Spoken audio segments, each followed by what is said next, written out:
യാത്രയ്ക്ക് പോയി വന്നതിൻ്റെ ശേഷം നല്ല പണി കിട്ടിയിട്ട് ഇരിക്കുകയാണ് കേട്ടോ. ഞങ്ങളിപ്പോൾ അതാ ഡോക്ടറുടെ അടുത്ത് വന്നിരിക്കുകയാണ്. അപ്പോൾ ഞാൻ ഡോക്ടറെ കണ്ടതിൻ്റെ ശേഷം ഇപ്പം മരുന്ന് വാങ്ങാൻ വേണ്ടിയിട്ട് ഇരിക്കുകയാണ് കേട്ടോ. ഏട്ടൻ മരുന്ന് വാങ്ങാൻ പോയിട്ടുണ്ട്, ഞാൻ വണ്ടിയുടെ ഉള്ളിൽ ഇരിക്കുകയാണ്.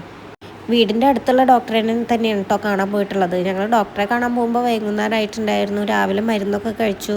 പനി പിടിച്ചതാണ് കേട്ടോ. പനി എന്ന് പറഞ്ഞാൽ ഗംഭീര പനി. അയ്യോ, ഇങ്ങനെ ഒരു പനി എനിക്കിങ്ങനെ വരാറില്ല തോന്നുന്നു.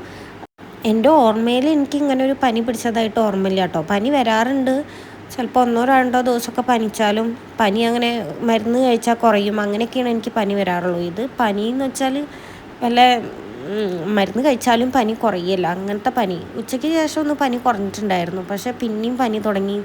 രാത്രി നിന്നിട്ട് മരുന്ന് കഴിച്ച് കിടന്നു, പിന്നെ അത് അലർജിയായി, അങ്ങനെ ഗംഭീര സംഭവ വികാസങ്ങളൊക്കെ ആയിരുന്നു. എനിക്കിതുവരെ മരുന്നിന് അലർജി ഒന്നും ഉണ്ടായിട്ടില്ല കേട്ടോ. അത് ആ ഒരു ധൈര്യത്തിൽ തന്നെയാണ് നമ്മൾ പനി വന്നാൽ ഡോളോ അല്ലെങ്കിൽ പാരസെറ്റമോളോ അതൊക്കെ എടുത്ത് കഴിക്കുമല്ലോ, അങ്ങനെ ഞാനും കഴിച്ചിട്ടുണ്ടായിരുന്നു. പിന്നെ ഡോക്ടറെ കാണിച്ചപ്പോൾ ഡോക്ടറും മരുന്ന് എഴുതിയിട്ടുണ്ടായിരുന്നു.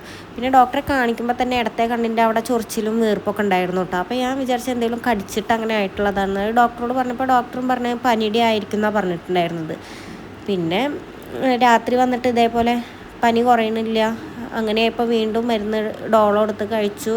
പിന്നെ കിടന്നത് തന്നെ ഓർമ്മയുള്ളൂ. പിന്നെ എണീക്കാനും ഒന്നിനും വയ്ക്കുന്നുണ്ടായിരുന്നില്ല. ആകെ മൊത്തം വീർത്ത്, എനിക്കറിയുന്നുണ്ടായിരുന്നില്ല എൻ്റെ രൂപം ഇങ്ങനെയായിട്ടുണ്ടെന്ന്. പിന്നെ ഇങ്ങനെ ഏട്ടനൊക്കെ പറയുമ്പോഴാണ് അറിയണത് ആകെ വീർത്തിട്ടുണ്ടായിരുന്നു എന്നൊക്കെ.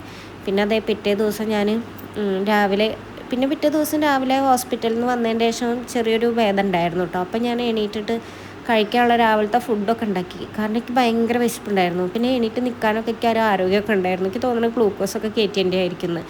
ആ സമയത്ത് രാവിലെ ആരും എണീറ്റിട്ടുണ്ടായിരുന്നില്ല കേട്ടോ. ഞാൻ എണീറ്റിട്ട് ഞാൻ പുട്ടും ഇതൊക്കെ ഉണ്ടാക്കിയിട്ട് ഞാൻ ഒരു കഷ്ണം പുട്ടൊക്കെ എടുത്തിട്ട് കഴിച്ചിട്ട് ഞാൻ പിന്നെയും വന്ന് കിടന്നു. പിന്നെ എനിക്കിങ്ങനെ ഭയങ്കര ക്ഷീണം ഇതൊക്കെ ആയിട്ട് പിന്നെ അമ്മ വിളിച്ചപ്പോൾ അമ്മ വരാമെന്ന് പറഞ്ഞു. അപ്പോൾ ഞാൻ വരണ്ട, ഞാൻ അങ്ങോട്ട് വരാമെന്ന് പറഞ്ഞിട്ട് എത്തിയിട്ട് കുറച്ച് കഴിഞ്ഞപ്പോഴത്തേക്ക് വീണ്ടും പനി വരാൻ തുടങ്ങി. അപ്പോൾ ഞാൻ ഇതേപോലെ പനിയുടെ മരുന്നെടുത്ത് കഴിച്ചു കേട്ടോ. അപ്പോഴാണ് ഇത് ശരിക്കും മനസ്സിലാവുന്നത് ഇതിന്നാണ് ഈ അലർജി വരുന്നത് എന്ന്. അങ്ങനെ ഞങ്ങൾ ഇവിടെ അടുത്തുള്ള ഡോക്ടറെ പോയി കണ്ട് ഡോക്ടർ എന്നിട്ട് മരുന്നൊക്കെ മാറ്റി എഴുതി തന്നു. അതൊക്കെ കഴിച്ചതിൻ്റെ ശേഷം ഇപ്പോൾ ഓക്കെ ആയി വരികയാണ്.